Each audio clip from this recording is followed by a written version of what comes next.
Hey everyone, and welcome to today's webinar, Tags, Groups, and Segments. My name's Kayla, and I'm on the Strategic Services team here at Mailchimp. Along with my teammate Nicole, we'll be your hosts for today's deep dive into these three key audience organization tools. Hey everyone, thanks so much for joining us. Just a quick reminder, we are currently working from home, so you may hear some background noise or experience brief audio delays due to our internet connections. We know how important it is to deliver the right message to the right person at the right time. Knowing who your audience is and which messages resonate best with them is critical to successful online marketing. In Mailchimp, we have audience management tools like tags, groups, and segments that help you to organize and target your audience more effectively. By using these tools, you'll be able to turn all of your insights into more targeted, segmented marketing. Let's take a moment to quickly run through our agenda for today. First, we'll talk through some important things to remember when building and managing your Mailchimp audience. Next, we'll explain how to use tags, groups, and segments for organization, and then we'll offer guidance around creating your own segmentation strategy within Mailchimp. Lastly, we'll outline how one example business utilizes Mailchimp's audience management tools to send timely and relevant content to their audience. Now, if you're in need of any technical assistance during or after today's webinar, we'd encourage you to visit mailchimp.com/help. And this is where you're going to find all of our free guides and tutorials. After the webinar, we'll be sending out an email with a recording of today's session, as well as a list of useful resources. This email will also include a follow-up survey, so please let us know what your thoughts are on today's content. With all that said, let's kick off today's tutorial with some audience management concepts. We know for a lot of you this may be a recap, but we just want to cover this so we're all on the same page throughout the training. At its simplest, your audience is where you can find all of your data about your customers, your fans, and your friends. With every new purchase from your website, each additional newsletter sign up, and every click your ads receive, you're gathering data that can tell you who your audience is and what they love about your brand. As your business grows, so does the amount of customer data there is to keep track of. And that's where audience management comes in. Drawing insights from your audience data will become easier and more actionable if you get organized with tags, groups, and segments. We'll discuss these tools in more detail in just a moment, but before we do, let's go over some important things to remember about audiences within Mailchimp. First, Mailchimp audiences are independent of one another, even if they're in the same account. This means that audiences don't share contact data or campaign statistics. This can make it harder to track the impact of your campaigns over time across all of your contacts if you're always sending to multiple separate audiences. Additionally, each time the contact is in multiple audiences, it will increase your monthly bill. For example, if you have the same contact in 3 audiences, they'll be counted 3 times towards your billing. We also realize many people commonly end up using multiple audiences when instead they should be using groups, tags, and segments within one audience to keep things organized. This is why we recommend that folks stick to one audience if they can. It's easier to send communications, track data, and audience growth over time, reduce your bill, and keep everything in one place with one audience. Now, there is one exception to this recommendation, and that's when you need to talk to distinctly different audiences from within the same Mailchimp account. One of the most common scenarios for this is if you have both wholesale and retail customers.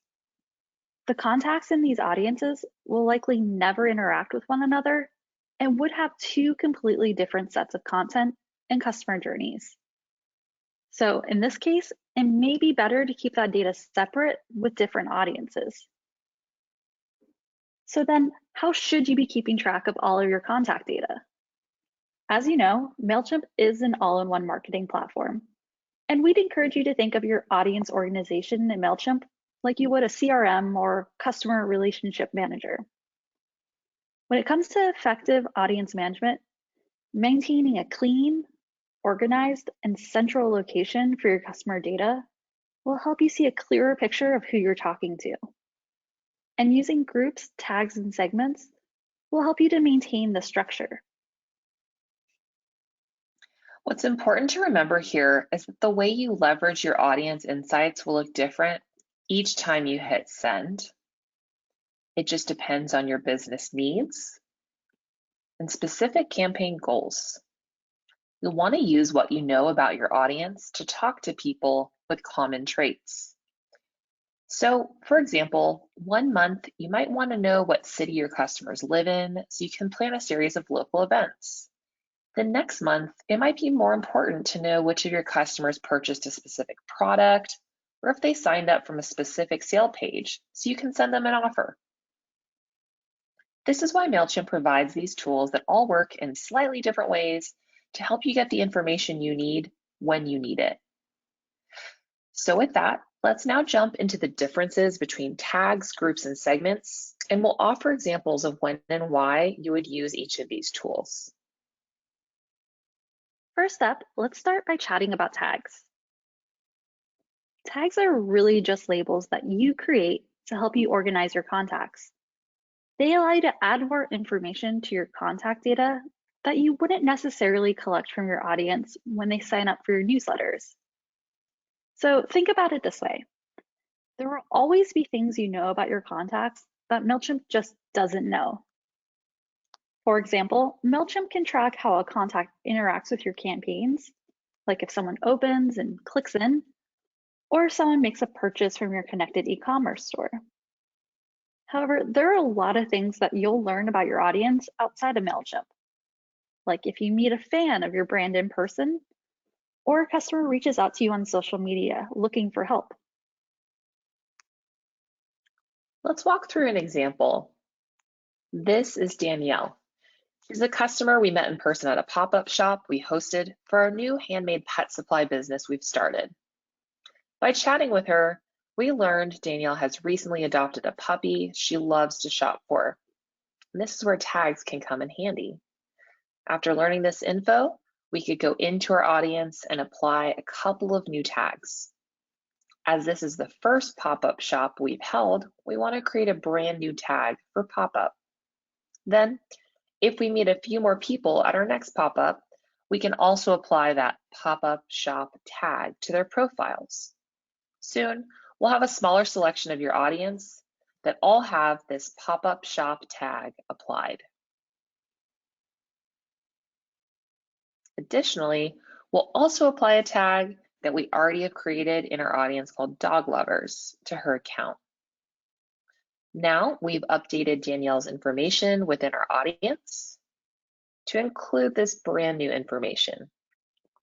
We can then use that to send targeted messages to people in our audience who have a certain tag applied to them. For example, we might want to send everyone a message that we met, sharing our e-commerce store with them so they can shop anytime online. So let's fast forward a few months. And let's say that we're now launching a brand new page on our website with new items that we'd like our pop-up fans to check out first. We decide to send a newsletter to all of our contacts who have that pop-up tag applied, offering a 15% off discount. Sending these targeted emails will make subscribers like Danielle feel special seeing personalized content. And it also helps lead to higher open and click rates for your emails. So with that example, we want you to remember that this is just one scenario, and tags are completely flexible.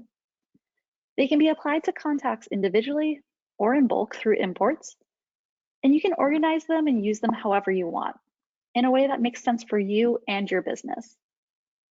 If you have questions about how to import and add tags to your contacts, we definitely encourage you to check out our follow-up resources, which will include a step-by-step guide on how to do this. But just for reference, we did want to show you this. When importing to your audience and using tags, you'll want to double check that this update any existing contacts box is checked to ensure contacts that are already in your audience are updated with the tag from your import. You can also see the tags page in the Mailchimp app. You just get here by going to the audience icon in the main navigation menu when you're in the Mailchimp account, and then you would choose tags from the secondary menu. Here you can see all of your tags for an audience, as well as create and manage your tags. The main thing to take away here is that tags are fully customizable and allow you to easily track contacts in your audience based on their unique characteristics that you learn about them over time. Keeping tags in mind for internal organization in your Mailchimp account, let's move on to a tool that your subscribers have some more input on, which is groups. So think of times when you've seen a preference form on a website. When you're subscribing to the site's newsletter, perhaps the forum asked you how you want to receive emails, or if you want to see content based on some of your interests. In Mailchimp, you can achieve this type of preference center through groups.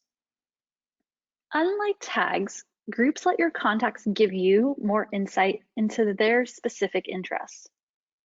They're an easy way for contacts to self-select into different categories that you provide for them to choose from.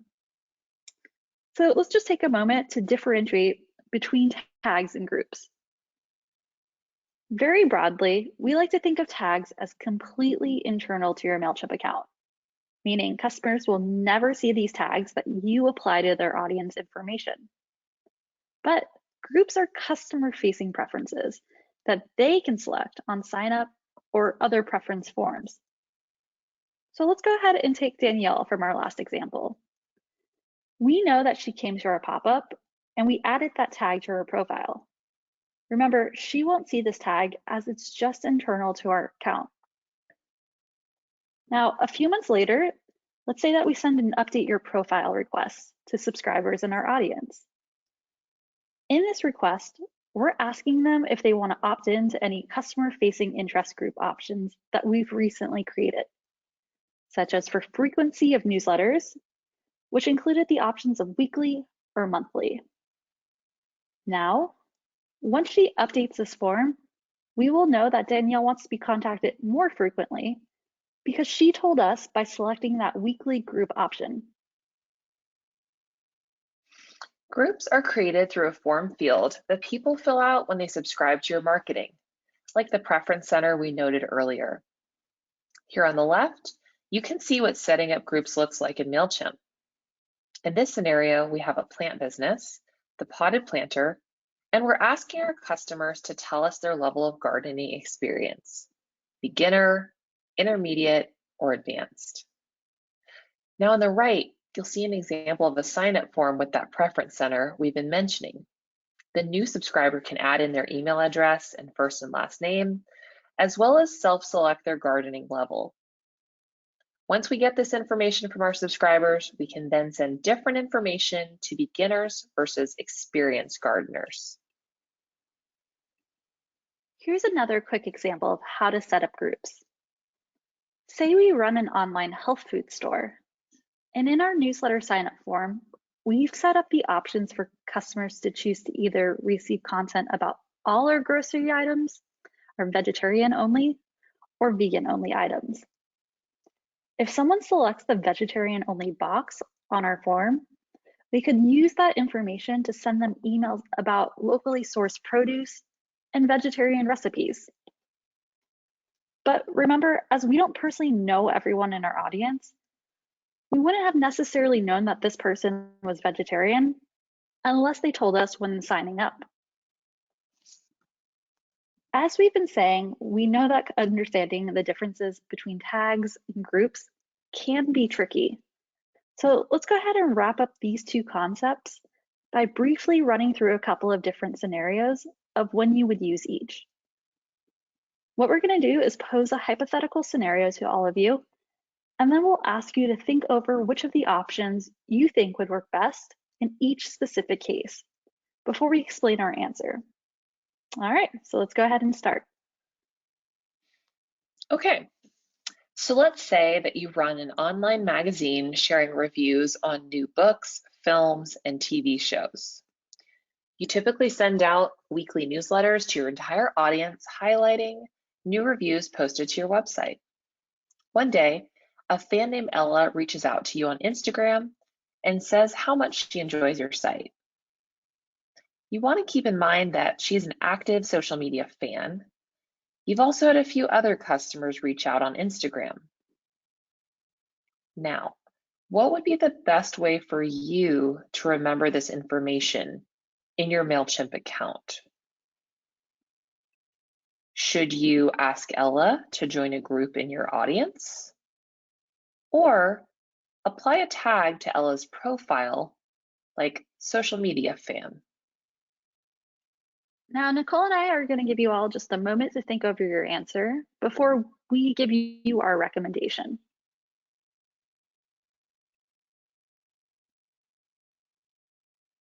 Awesome. And the answer is the second option, apply a tag. We recommend this because you know that Ella is a social media fan through chatting with her directly, and she's not telling you this on any sign up or preference form. All right, great job, everyone. So now let's go on to our second scenario. Let's say that you run a local coffee shop and you're starting to branch out into other areas. You're beginning to sell merchandise. You now offer virtual classes on how to prepare coffee through different methods at home. And you've also started a newsletter with monthly coffee tips. New fans can currently sign up to your main newsletter from your website, but you want to give them more options to customize their preferences based on what they're interested in. So for example, they can tell you if they're interested in learning more about how to make coffee, or instead just want to know about new coffee releases as they come out.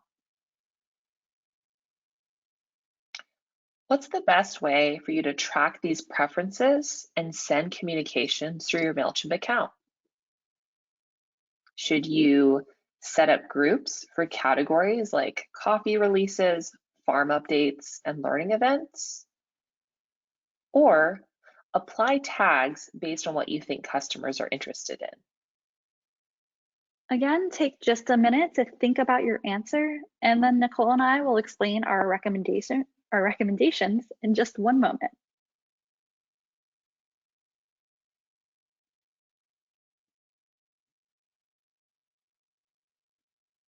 All right, and the best choice here is to set up groups for your customers to self-select into. This will allow them to pick their preferences right from your sign-up form, and then you can start sending them tailored communications based on what they told you that they're interested in. So wrapping up talking about these two tools, at this point you might be wondering, once I have contacts categorized into tags and groups, how do I actually just send those people targeted emails? And that is exactly where segments come into play. So we're going to take some time to define segmentation and then show you how you can start using segments for your own marketing. Segmentation is one of the defining factors of effective email marketing and messaging, as it allows you to break up your contacts into smaller sets of people based on similarities you choose. When you do this, you can tailor your message to be more relevant and engaging to the people that are receiving it. Unlike tags or groups, you're not adding any new data to your audience with segments. Instead, you're using the data you already have to categorize your contacts and then send those people specific marketing content. Let's go ahead and take just a moment here to visualize what we mean when we say this. So here we have tags, and these are the labels we created based on what we know about our audience. And then we have groups. These are the things our audience told us about themselves. Now, these two things, tags and groups, are characteristics of our audience contacts. Segments are then the filter that helps you find contacts within your audience with specific shared characteristics. So let's say we're looking for those contacts in our audience who have both the tag pop-up shop applied and are also in the group category for vegan. These are two characteristics that we would then input to build a segment. Keep in mind that segments can have up to 5 of these criteria, but you can also keep things really simple and stick with only one piece of information, like only sending to people who have one tag applied. Of course, with segments, it's not just about groups and tags. They can go a lot further than that with other data we collect in your Mailchimp account. Let's start with a segment just pulling in data from one tag, and then we'll build upon that with more complex options. All right, so for example, here you can see a super simple segment. We chose the criteria of tags, and then we selected contact is tagged, and then we picked dog lovers from our list. This segment is now going to pull in every contact that we've applied this tag to. Let's say we want to take it a step further. We want to see everyone with the dog lovers tag, but we also only want to add them to this segment if they were added to the audience after a certain date. Here we kept our same segment criteria at the top, looking for everyone who has that dog lover tag applied. You'll notice that we then added a second set of criteria where we're also looking for everyone who was added to our audience after September 1st. We're doing this because we only want to pull in the newest dog fans into our audience. We'll then send them a message to let them know about some of our upcoming trainings. Now, our existing audience members have already been informed about these classes, so we want to exclude them from our targeting for now. But you can also segment based on information you didn't even know that you had. For example, you can segment by everyone in your audience who has or hasn't opened any of your email campaigns that you've sent in the last month, which is information automatically collected by Mailchimp. In addition to audience activity, segments can also pull in demographic, behavioral, and e-commerce data. For example, you could get more specific and pull in everyone who opened a certain campaign or has spent more than $100. What's great about segments is that regardless of the criteria you choose, segments are dynamic and they update automatically with the latest audience data. Now, there are some important things to remember when going about creating your own segments. We know that when a customer feels like a message was written just for them, they're way more likely to be receptive to what you have to say. And segmentation makes that kind of personalization possible. But where do you start? So to get yourself going, think about these things. You'll want to first decide what your goals are. Ultimately, your customer segmentation goals are going to be unique to your business, and segmentation isn't a one-size-fits-all process. Then you'll create segments of your audience based on your objectives, whether you're looking to target customers geographically, by purchase history, or other shared characteristics. You'll then want to target these segments with personalized campaigns. For example, you might want to target people who have purchased from you in the past and live in the Atlanta area. You're going to want to tailor your content to this new category of your audience. And lastly, keeping an eye on your reports and be sure to make changes as you go. Marketing is really about testing. Analyzing your segmentation efforts will provide insight into the way you've characterized your audience. With all this in mind, let's now head into our own Mailchimp account and create a few segments together. All right, so here we are on our main Mailchimp account page. To create segments, we can navigate to our segments page. So to do this, we'll select audience in the left-hand navigation menu and then select segments from here. Now, from this page, we'll be able to create and view simple and complex segments, and then save that segment for later use.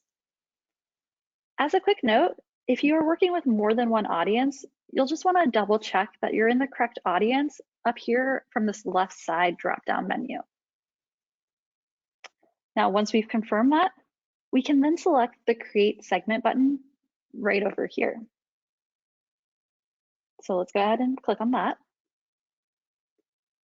Now, as we mentioned earlier, standard segmentation combines up to 5 conditions, and it is included with all Mailchimp plans. If you're looking to create more advanced segments, as seen right here, you can upgrade to our premium plan to create segments which support multiple nested conditions. Since we've already walked through creating a few simple segments earlier, let's now go ahead and create a couple more complex ones together. All right. To begin, when you combine segmentation criteria, you always want to pay special attention to the Contacts Match drop-down menu. All pulls only contacts who meet the combination of conditions you choose, and you can also think of this as and. So, for example, contacts who have a certain tag applied and live in a specific country. So, only people who fit both of those criteria. Any pulls contacts who meet one of the conditions you choose, any one of the conditions, and can be thought of as or. So this could be contacts who have the tag dog lovers or pop-up shop applied. So anyone with either of those tags could be included. We're going to start by building a segment that works with our e-commerce store integration so that we can target customers based on their e-commerce data. If you haven't connected your store to Mailchimp yet and are interested in doing so, we'd encourage you to check out the integrations page in your Mailchimp account. And you can find this from the left side navigation menu by selecting the squares icon seen right here. Now, as we want our contacts to match every single condition we're about to add, we're going to make sure to choose all from the Contacts Match dropdown right here. And in this example, we'll be pulling a segment of contacts who made a purchase in the past but haven't bought anything recently. Our goal in doing this is to re-engage our former customers and target them with a special offer. As we have quite a few contacts who haven't purchased from us in some time, we're hoping to entice them to come back and shop with us again. For the first condition here, we'll set the drop-down menus to orders. Total number is 1. And this is because we want those who made a single purchase in the past to make another one. And we're going to select Add. For the second condition, set the drop-down menu to purchase date is before and a specific date. And in our case, we're going to choose our date, November 1st, 2020. We're looking for people who haven't made this purchase in at least a few months. We could now select the Preview Segment button here, and we'd be able to see all of the contacts in the audience who match this segment. Now remember, if too many or too few contacts match your conditions, feel free to test different ideas and combinations out. Other ideas of using e-commerce data to build segments include online signups without purchase. So you can combine signup source with purchase activity to find subscribers who signed up to your audience online but haven't purchased anything yet. Or purchase type and amount. You'll find a few purchase-related segmentation options, as well as several ways to filter for amount spent. For example, combine category or product purchased and spent to find subscribers who have invested in certain types of products from your store. All right, so now let's go ahead and just start over again and create another segment together. So let's just go ahead and hit segments in that secondary menu once more. And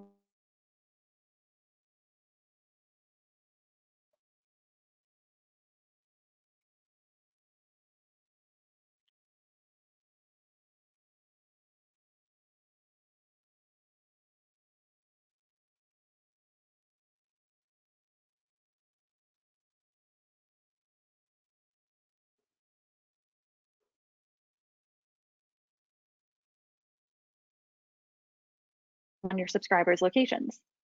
And you can use a location condition with campaign activity to help find subscribers who might be interested in similar content within a geographical area. So for this example, we'll pull a segment of subscribers who opened a specific related campaign that we've recently sent, or who live within 25 miles of a target area. And for our example, we will be using Atlanta, Georgia, which is Mailchimp's hometown, as the example location. So let's go ahead and get to building this. This time, we're going to choose any from the contacts match dropdown, as we want to find subscribers who have either opened that campaign we mentioned or who live in the area. And for the first condition, we'll set the dropdown menu to campaign activity under subscriber data right here. We'll then select opened from the secondary menu. And then we're going to choose our Atlanta local event reminder campaign down here. Oh, 1 second. We'll want to make sure we're in the right audience. Always check the audience, as we mentioned. All right. So like I said, campaign activity, opened, and then there's that campaign we mentioned. Next, we're going to select add. And for that second condition, we're going to set the drop-down menus to location, is within, in this secondary menu. And then we're going to choose 25 miles of, and then we're going to type in Atlanta, Georgia. And then we can click validate location right here just to get an accurate point on the map. And once we do, we'll then select use this location. From here, let's go ahead and actually preview the segment by selecting preview segment here. Cool. And that's exactly how you get going. Now, if we like the segment, in which case we do, we're going to choose Save Segment right here, and we can now name our segment. In our case, we're going to call ours Local Events. So now anyone who matches either of these conditions will automatically be added to this segment. And now we can always find it by navigating back to Audience and then selecting Segments again. To easily launch a campaign for this segment, we can select the drop-down arrow next to the Save Segment and then just choose Send. And for a regular email campaign, we'll just choose Regular. This is going to launch our campaign builder with our segment already populated in our To section, seen right here. And just like that, you'll just fill in your subject line and design your campaign to get it out into the world. So just as a note, since we're here in the campaign builder, we did want to show you a few other options for sending to segments or tags in your audience. So we're going to click into this Edit Recipients here in the To section. And then if we click here in this drop-down under Segment or Tag, we can see all of our sending options. You'll notice we can choose to just send to one individual tag, or we can pick from a variety of pre-built segments that Mailchimp populates to automatically send out. All right, so now we've discussed tags and groups, and we've walked you through crafting some segments. We'd love to talk through what a strong audience strategy looks like for an example Mailchimp customer. So let's meet FlexStart. FlexStart is an e-commerce company that specializes in activewear and fitness equipment. When they first started with Mailchimp, they initially set up their account to contain multiple audiences instead of just working with one. So they had audiences for their brand updates, their customers, as well as separate audiences for special events that they've held in the past. Because of this audience structure, they were seeing inconsistent engagement and having a really hard time effectively targeting their customers. And since they primarily sell online, this was causing a lot of hurdles for them. As a team, they came together to reevaluate their audience organization, and they crafted a new plan to organize their contacts and target their customers moving forward.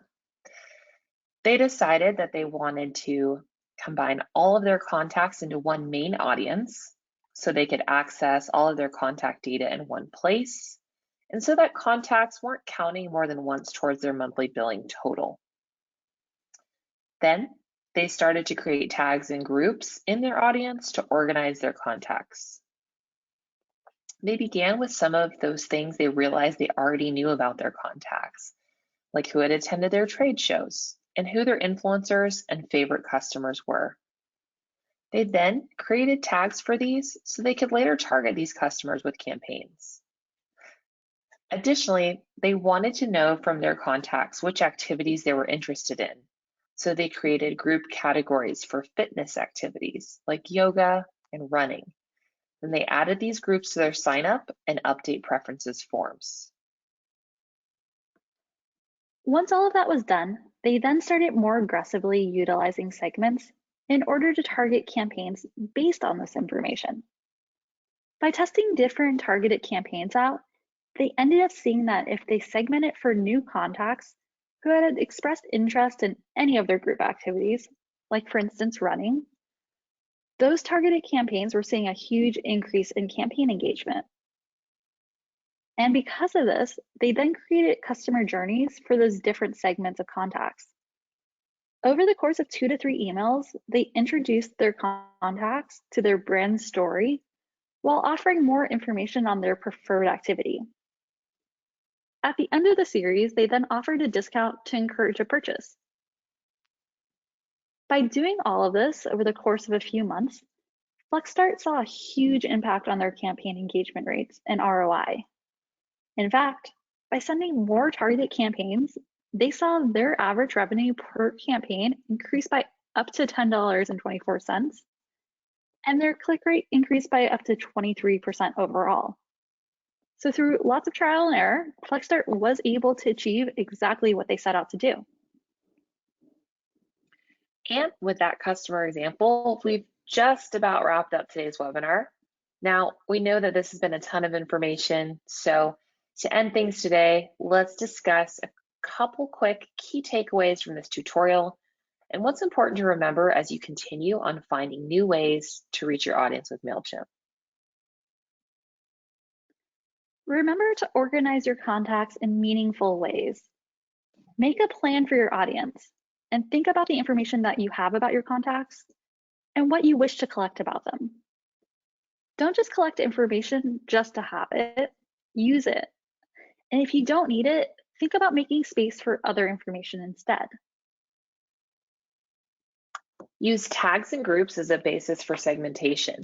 Remember, tags and groups are ways of categorizing and labeling the contacts in your Mailchimp audience, either by information only you would know about your contacts or through the information audience members share with you.